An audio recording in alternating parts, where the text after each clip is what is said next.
Saya di sini akan menjelaskan tentang teori aliran kepercayaan di desa saya, di Bajubang, Nes, Kabupaten Batanghari, di Desa Batin tepatnya. Teori tentang aliran kepercayaan. Di Indonesia, hampir setiap suku bangsa memiliki kebudayaan yang khas dan spesifik yang dimiliki suku bangsa masing-masing, yang mencerminkan kebudayaan suatu masyarakat yang berisi nilai-nilai yang dianut oleh kelompok masyarakat yang dikatakan sebagai budaya. Kata budaya berasal dari Sanskerta budaya, ialah jamak dari budi yang berarti budi dan akal. Demikian budaya dapat diartikan hal-hal yang bersangkutan dengan budi dan akal. Seperti halnya pada saat masuknya Hindu dan Buddha ke Indonesia, kebudayaan lama atau tradisi lokal masyarakat Indonesia tidak dihilangkan. Demikian sama halnya pada saat Islam masuk ke Indonesia. Tradisi lokal dan kebudayaan agama Hindu dan Buddha tidak dihancurkan, tetapi menjadi interaksi yang dilahirkan beberapa kebudayaan baru sebagai bentuk perpaduan atau alkulturasi. Secara praktis, pemahaman kebudayaan adalah adanya kandungan utama bahwa kebudayaan berkaitan sangat erat dengan nilai dan lingkungan yang melahirkan makna dan pandangan hidup yang akan mempengaruhi sikap dan tingkah laku. Hal ini meliputi cara berpikir dan cara bertindak, serta berfungsi sebagai acuan baik dari menata kehidupan pribadi maupun antar sesama masyarakat. Suatu konsep yang berkaitan dengan kebudayaan adalah kebudayaan tradisional. Kebudayaan tradisional adalah perilaku yang merupakan kebiasaan atau cara berpikir dari suatu kelompok sosial yang ditampilkan melalui adat istiadat dan diterapkan oleh masyarakat. Kebudayaan tradisional ini tidak lepas dari kehidupan manusia. Dalam kebudayaan tradisional terdapat nilai keagamaan. Agama dan kebudayaan adalah dua hal yang tidak dapat dipisahkan dari kehidupan individu masyarakat.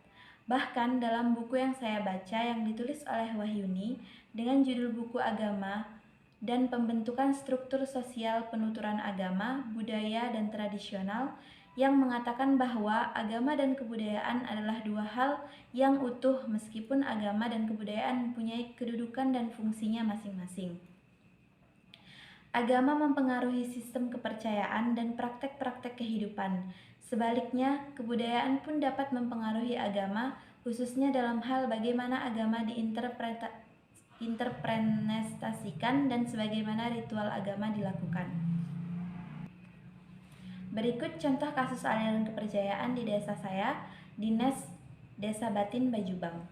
Di sini saya akan menceritakan tentang kepercayaan desa saya yang dahulu sudah banyak dilakukan oleh nenek moyang terdahulu. Salah satunya yang saya jumpai dan saya teliti adalah Tedak Sinten, atau serangkaian proses tradisional yang diselenggarakan pada saat pertama kali seorang anak belajar menginjakkan kaki ke tanah. Tedak yang artinya turun dan Sinten yang artinya tanah. Di dalam artikel yang ditulis oleh Nurul Aulia Ahmad yang berjudul Tedak Sinten dan Urutan Tata Cara Maknanya yang diterbitkan pada tanggal 10 Agustus 2022, di dalam artikel ini disebutkan sebelum memasuki acara, pihak orang tua hendaknya mengadakan Tedak Sinten membutuhkan peralatan yang diperlukan yaitu yang pertama, kurungan bambu seperti kurungan ayam, yang kedua, aneka jenang warna-warni yang terbuat dari ketan, yang ketiga, tangga dan kursi yang dibuat dari kayu, yang keempat, uang koin dan beras untuk disebarkan. Setelah semua kebutuhan disiapkan, keluarga, orang tua, anak, kerabat, dan tamu undangan berkumpul di tempat acara. Maka mulailah melakukan langkah-langkah ritual. Pertama, berjalan di 7 warna aneka jenang warna-warni. Di sini, anak dipandu untuk berjalan di atas jenang 7 warna yang berbeda, yaitu merah, putih, jingga, kuning, hijau, dan ungu, yang terbuat dari beras ketan. Ritual ini melambangkan bahwa masa depan anak harus bisa mengatasi semua hambatan dalam hidup. Yang kedua, anak menginjakkan kaki di tangga yang terbuat dari kayu dan kursi yang dibuat dari kayu.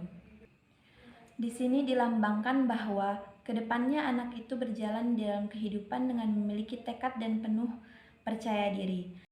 Selanjutnya, anak dipandu kembali memasuki kurungan bambu yang di dalam kurungan ada beberapa jenis barang seperti buku tulis, perhiasan, kalung, gelang, beras, kapas, dan barang-barang lainnya. Di tahapan ini, anak akan memilih barang yang disediakan di dalam kurungan tersebut. Jika misalnya anak bermain dengan buku tulis, mungkin dia akan bekerja di kantor atau menjadi profesor. Bila anak mengambil perhiasan, mungkin anak ini akan menjadi orang kaya. Semua hal disimbolkan yang ada di kurungan tersebut menjadi semacam panutan bagi anak tersebut memilih suatu pekerjaan nantinya. Sementara kurungan bambu tersebut memiliki makna bahwa ketika anak ini telah memasuki kehidupan, dia dijaga oleh hal-hal yang baik. Yang ketiga, menyebarkan uang koin dan beras.